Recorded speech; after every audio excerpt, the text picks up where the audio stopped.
அவர்களுடைய முதலாம் அண்ணனுக்கு மரியாதை செலுத்தி அமர்ந்திருக்கின்ற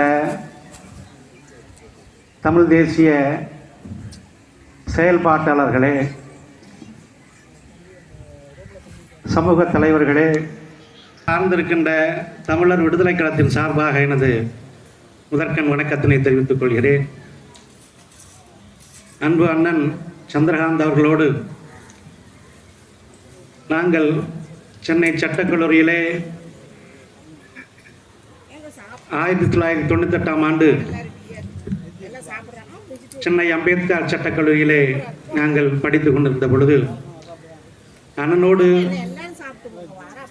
பழகுகிற ஒரு வாய்ப்பை பெற்றோம்.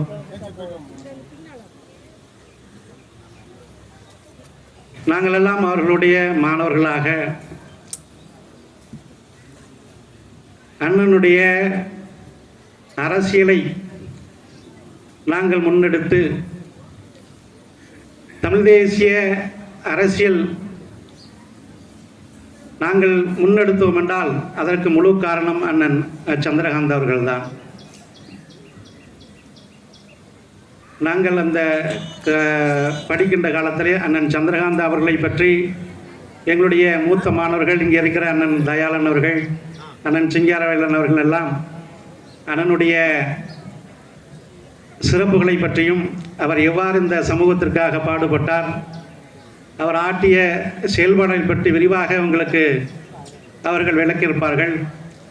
இருந்தாலும் கூட நாங்கள் மாணவர்களாக இருந்த பொழுது அண்ணனுடைய ஒரு பணியாற்றுகிற அந்த வாய்ப்பு என்பது ஒரு தலைவன் எப்படி தன்னை பின்பற்றி வருபவர்களை வழிநடத்த வேண்டும் என்று அவர் எமக்கு வழங்கிய அந்த விழிப்புணர்வுகள் இன்று நாங்கள் அதை பின்தொடர்ந்து நமது சமூக இயக்கங்களை வழிநடத்துகிற ஒரு ஆற்றலை பெற்று தந்தது. அண்ணன் சந்திரகாந்த் அவர்கள் தன்னை இலக்கை நோக்கி பயணப்பட்டிருக்கிற தருவாயிலே துரதிர்ஷ்டவசமாக நம்மை விட்டு புரிய நேர்ந்தது. அவர் மல்லர் பேராயம் என்ற ஒரு அமைப்பினை தொடங்கி தமிழ் தேசிய உணர்வுகளை ஒன்றிணைத்து ஒரு சமூக ஒருங்கிணைப்பை தமிழ் தேசிய தளத்திலே ஒரு தனிப்பெரும் தலைவராக உருவாக்கக்கூடிய ஒரு கால சூழ்நிலை உருவாகிற நேரத்தில் அவர் நம்மை விட்டு பிரிந்து போனார். அவருடைய நினைவுகளை